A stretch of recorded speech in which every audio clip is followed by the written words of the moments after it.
Panda. I got broads in Atlanta, just to lean in the family. Credit cards and the scammers, hitting the licks in the band. Legacies. Hey guys, we got Greta from the 7th grade here, and we're actually going to talk about Formula One now. Yay! So, Formula One isn't a very big sport in the United States, but we'd like to introduce it because it's something that we both really love. Um, so, we'll just be talking about the drivers and the teams and some big accomplishments they've had in 2021, predictions and what happened last year. So, yeah. I guess to start off, we'll talk about, I think is it 8 or 7 times now? I've actually kind of lost track. Lewis Hamilton, he's a British driver for Mercedes. Um, Most people think he's the best driver in history. Well, technically he is, but eh. You actually now have to call him Sir Lewis Hamilton because the Queen of England, Queen Elizabeth, she knighted him. So now you either really, well, if you have a poster of him now, it's most likely going to say Sir Lewis Hamilton. It's pretty cool, I guess. Yeah, good for him. He's definitely making history, Yeah. beating Michael Schumacher in world titles. Mhm. Um, so yeah, Valtteri Bottas doing great as normal in Mercedes, and Mercedes is still on their winning streak in the constructors championship, which is good. Yeah, Moving but on to Red Bull, yeah. which I think Ethan would like to talk about. Red Bull, yes, of course. Red Bull, my favorite team. In preseason testing for 2021, which was just about a week ago or so, Mercedes they actually didn't do very well. Lewis Hamilton, he drove his car off the track for I don't exactly remember what happened, but I remember it wasn't very good testing for Mercedes. And Red Bull, they just I remember I was reading an article and they were saying they were charging like a bull, which is kind of cool. So we expect a lot of things from Red Bull this year, and we it's really exciting to see if they can catch up to Mercedes or if Mercedes will stay the dominant team. Especially in Red Bull. Looking forward to Sergio Perez compete in Red Yes. Bull, coming from Racing Point, who kicked him out.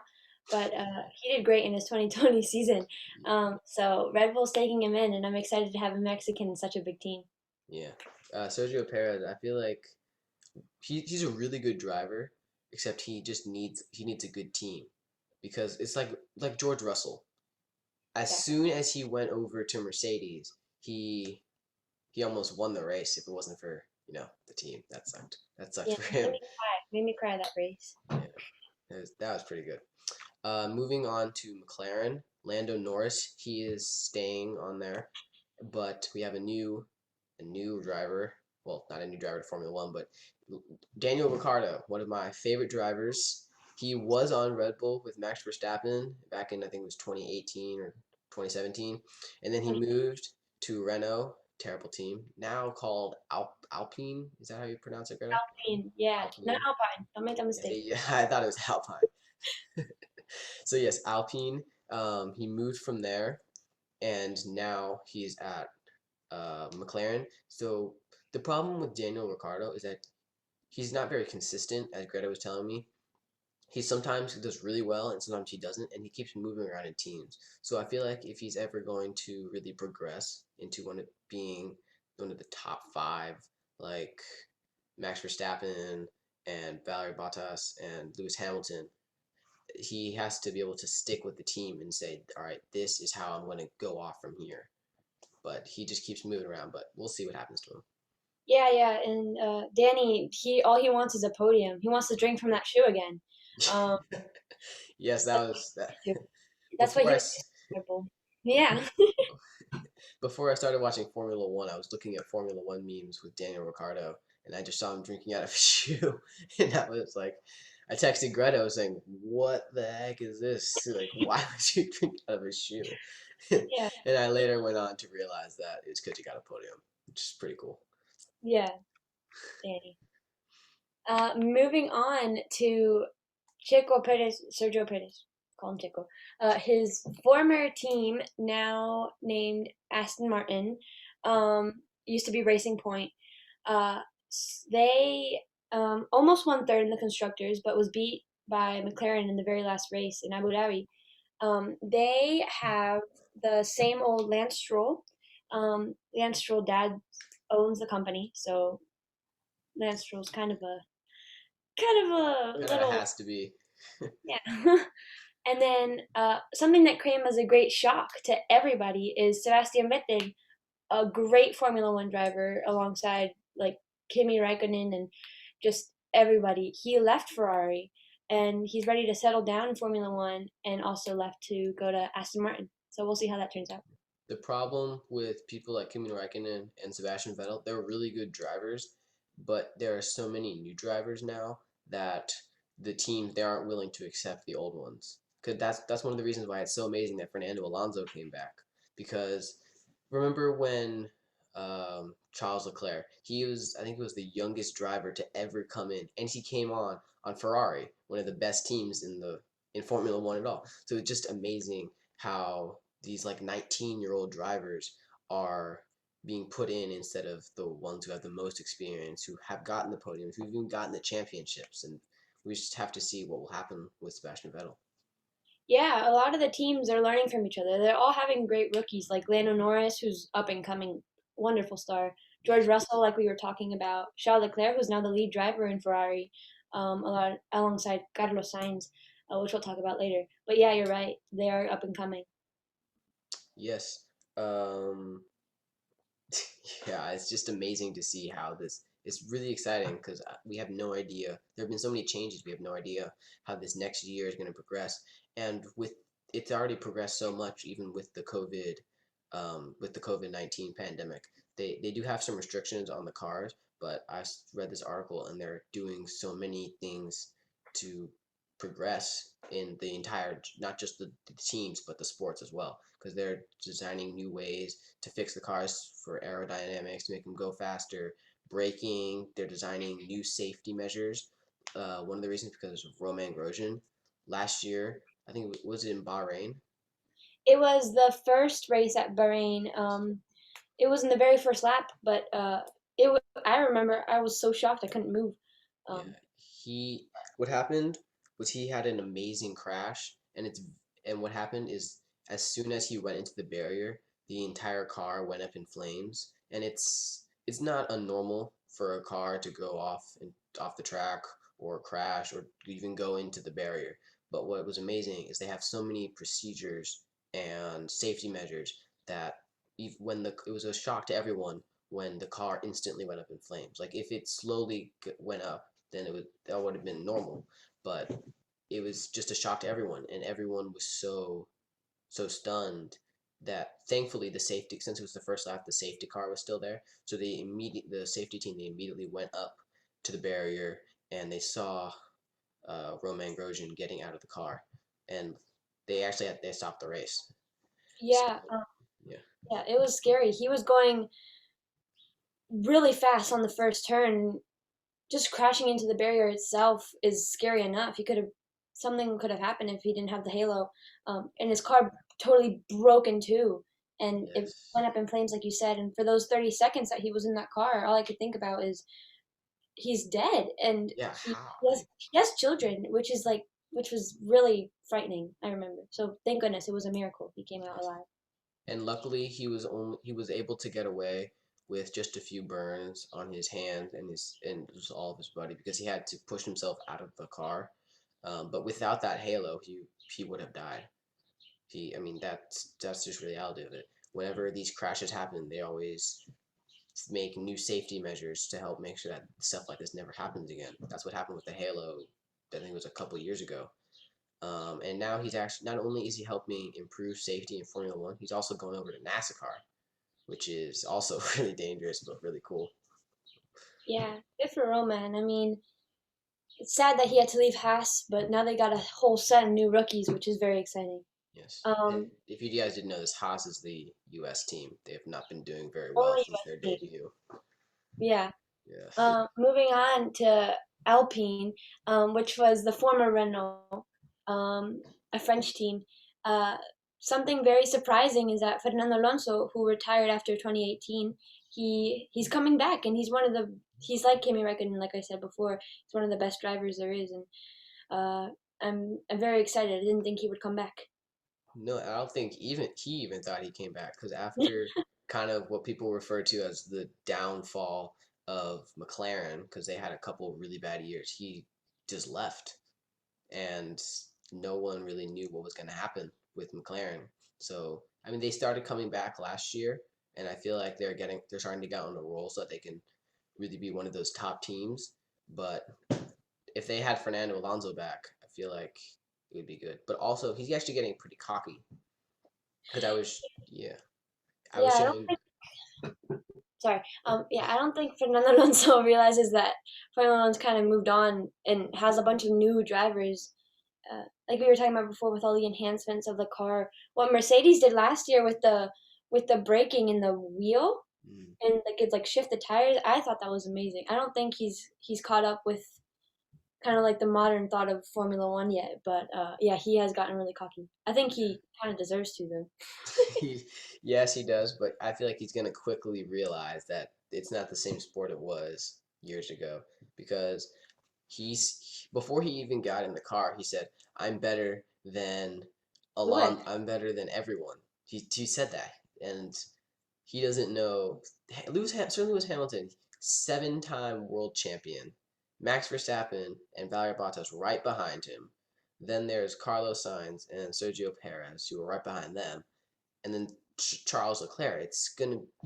I feel like it's going to be very sad when he realizes that it's harder than it was before because they have these new safety regulations and everything.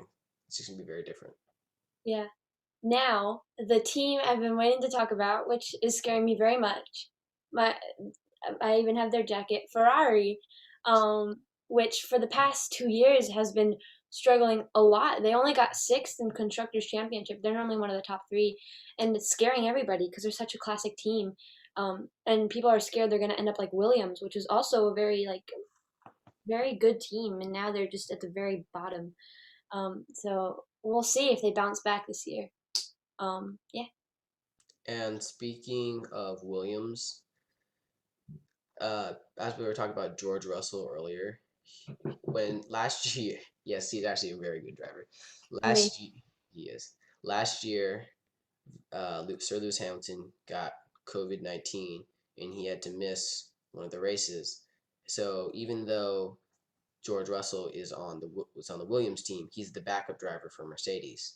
So in that 1 week, 2 week period, he got into the car, he did the race, and he was first for almost the entire race. And it was amazing because everyone thought, oh, this is going to bring Mercedes down because the 7-time world champion's out and they're bringing in a driver from one of the worst teams in ever. But he Very astonished young. everyone. Hmm? Yeah. Yeah, Yeah. he just astonished everyone. And then because of the pit crew, it was so sad when I watched this. It was the pit crew. They got the wrong tire. they they messed up Valtteri Bottas and George Russell's tires, so they had to come in for another pit stop. And then he ended up being like 12th or 9th in the very end. And Valtteri Bottas, he was actually I think he was higher, and it was very sad because this would have been a real game changer for not just Mercedes but for George Russell himself because that would have been his first podium in the entire year, and Yeah. it's so sad. His first podium and his first points too, because Williams. Yes, if you look Um, at the constructors points from 2020 and the drivers, Williams had 0 points, but George Russell himself he had 3. Because of that, he got 9th. It was very sad. yeah. Um. Yeah. And in that same race that George Russell had that trouble, something that touched my heart, although I was crying from George Russell's incident, is that the very first Mexican got first place, got pole position in a Yes. race, and remember me and my mom, we were just singing the anthem. It was great. It was really touching. Good job for Checo. He deserves to be in Red Bull. Um, anyways, now AlphaTauri. I don't know if I said that right. I haven't. Alpha Tori. Alpha. AlphaTauri. Yeah. Uh, Pierre Gasly had some trouble in 2019. Red Bull admitted him as one of their drivers, but he didn't do so hot. so they fired him, and he went back to Alpha. But that's the thing. Yeah, if you look at the series Formula One Drive to Survive on Netflix, it's a Watch it. Netflix original. It's a great series. They just released season 3. But if you look at it, they actually talk about firing Sergio Perez. Or sorry, not Sergio Perez. Uh, Pierre. Alex No, or Pierre. who? Alex or Pierre. Pierre. Yeah, Oh, Pierre Gasly. Sorry, I'm getting all these names mixed up. Um, they have an tremendous opportunity and luxury because Pierre AlphaTauri is just another Red Bull team. So they use the same manufacturers for the cars. I mean, they're different cars, but they can swap drivers whenever they want. So they were able to swap Pierre Gasly from Red Bull to AlphaTauri, and now that he's coming back, it's possible that maybe if Sergio Perez doesn't do very well, he can come back to Red Bull. But because they're both Red Bull teams, that they can just switch drivers whenever they please. yeah, exactly. Yeah. Another rookie coming in AlphaTauri is Yuki Tsunoda. I think he's from Japan. I'm excited to see how he does. I think I see him as a good driver so far from what I've seen in testing. Yeah, he was really good in Formula 2. Yeah, So we'll see how he does in Formula 1. yeah, exciting to see. Alfa Romeo has the same driver lineup with Kimi and Antonio, power team. So I'm pretty sure they're gonna do great. Now, the only American team who went through major financial trouble last year because they had no sponsors. They were about to collapse. They were going to go bankrupt. And thank goodness they found a German sponsor and a Russian sponsor. Um, so they have a totally new driver lineup with Nikita Mazepin, who his dad is a millionaire. So he's sponsoring them greatly. Like how Stroll is sponsoring Aston Martin. Yes. So waiting to see how Nikita does. And then somebody I'm super excited for. I don't know about Ethan because he doesn't know who Michael Schumacher is. I just got into this last year, and if you hadn't showed me Formula One Drive to Survive, I wouldn't have been in it at all. So Yeah, I'm but getting yeah, Mick Schumacher, the son of Michael Schumacher, who was the Lewis Hamilton of his time. So sad that he got into his accident. He's joining Formula One now. Um, I want to see if he's gonna crack under the pressure of his dad being the best. Um, don't know. He's being compared to his father very often, there. so we'll see. We'll see. Want to do? And now we'll. Oh, let's go. Yeah. So last year and this year, there have been a lot of struggles. Just not just because of Formula One, it's just a hard sport to do because of COVID. Because one of the things, but yeah, it's been really hard with COVID, and something they're doing is they're putting mannequins and like those paper people in the stands because they can no longer.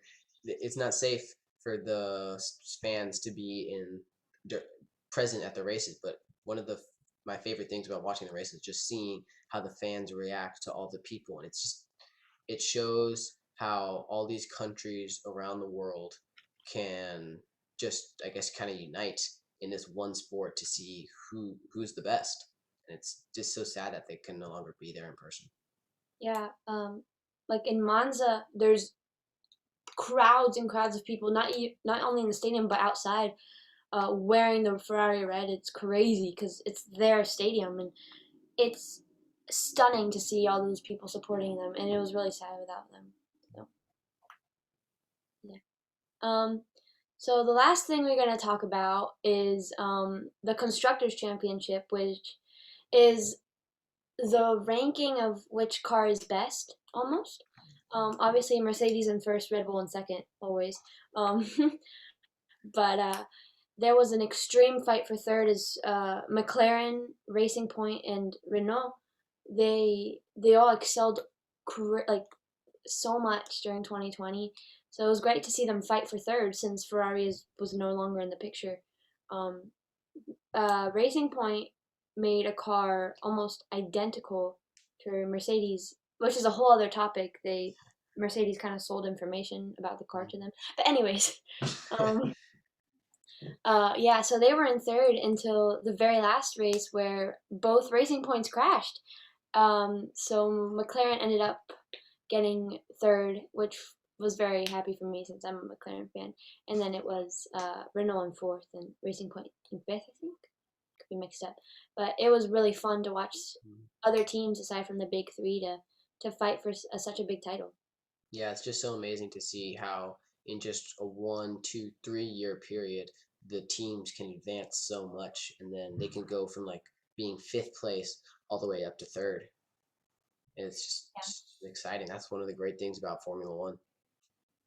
Yeah, definitely.